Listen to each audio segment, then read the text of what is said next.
আজকে যে নির্বাচন নিয়ে জনস্বার্থ মামলায়, সেই নির্বাচনের জনস্বার্থ মামলায় যিনি আগে বর্তমান যিনি প্রধান বিচারপতি, তিনি আদেশ দিয়েছিলেন যে সরকারের তরফ থেকে একটা রিপোর্ট দেওয়ার কথা ছিল যে কেন এই নির্বাচন হচ্ছে না, এই 10 বছর 12 বছর কোথাও কোথাও আরো বেশি এই ছাত্র সংসদের নির্বাচন কেন বন্ধ রয়েছে, এই বিষয়ে ডাইরেকশন দেওয়া হয়েছিল রাজ্যের বিভিন্ন আধিকারিককে যে তারা একটা রিপোর্ট কোর্টকে জমা করুক, যাতে তারা বলবে যে তাদের কি অসুবিধা হয়েছে এই ছাত্র সংসদ নির্বাচনের অনুষ্ঠান করার জন্য।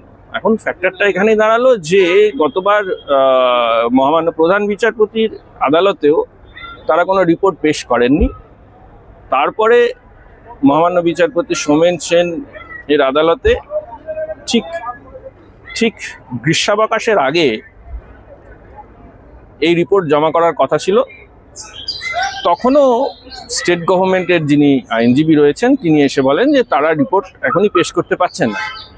আজকে এই তিনখানি মামলাতেই হঠাৎ করে দেখা গেল যে আমাদের প্রবীণ আইনজীবী শ্রী কল্যাণ বন্দ্যোপাধ্যায় মহাশয় এসে উপস্থিত হয়ে বললেন যে উনি এই তিনটে মামলাতেই স্টেটের হয়ে দাঁড়াবেন এবং ওনার কিছু সময় দরকার, যে সময়ের মধ্যে উনি কম্প্রিহেন্সিভ রিপোর্ট দেবেন। সেই অনুযায়ী মহামান্য বিচারপতি সোমেন সেন মহাশয় ওনাকে 18 জুলাই অবধি সময় দিলেন, যাতে এই যে ছাত্র সংসদ নির্বাচন এতদিন ধরে হচ্ছে না তার প্রেক্ষিতে রাজ্য সরকারের কি বলার রয়েছে সেটা স্পষ্টভাবে যেন জানানো হয়।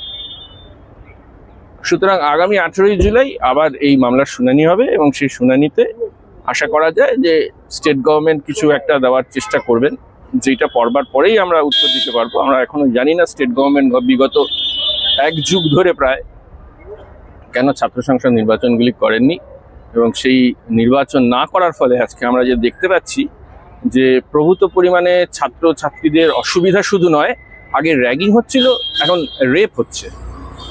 এই ক্যাম্পাসে দুর্নীতি, ক্যাম্পাসে অসামাজিক লোকেদের দৌরাত্ম্য, ক্যাম্পাস থেকে ছেড়ে চলে যাওয়া ঐতিহাসিক ছাত্ররা তারা এসে ক্যাম্পাসে বিভিন্নভাবে যে অত্যাচার, অনাচার, অবিচার করে চলছে, সেইগুলি স্পষ্টভাবে বন্ধ করার উদ্দেশ্যেই এবং সঠিকভাবে ছাত্র সংসদ নির্বাচন অনুষ্ঠিত করার উদ্দেশ্যেই এই মামলাগুলি করা। সুতরাং আগামী 18 জুলাই আমরা বুঝতে পারবো যে সরকার কি ভাবছে এই ছাত্র সংসদ নির্বাচন নিয়ে। ইতিমধ্যে সরকার একটি সার্কুলার জারি করেছিলেন, যে সার্কুলারটিও তার সেটা চ্যালেঞ্জ হয়ে রয়েছে, কারণ সেই সার্কুলারটিতে প্রচুর ভুল রয়েছে।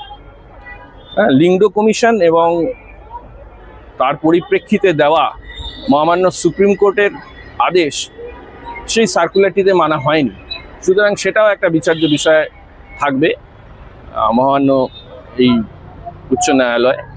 এই অবধি হচ্ছে পরিস্থিতি। পরবর্তী মামলা যেটা হয়েছে, পরবর্তী মামলাতে মহামান্য বিচারপতি সোমেন সেন বলেছেন যে এই যে ছাত্র সংসদগুলি, যেখানে কোনো নির্বাচিত ছাত্র প্রতিনিধিই নেই এবং তার কাজ করার সুতরাং কোনো অধিকার নেই, সুতরাং সেই সমস্ত সংসদগুলির যে ইউনিয়ন রুমগুলি রয়েছে সেগুলো ডিফাঙ্ক্ট, সেগুলো অচল, সেগুলো বন্ধ করেই রাখা উচিত। এবং আমরা মনে করছি যে মহামান্য বিচারপতি সঠিক আদেশই দিয়েছেন।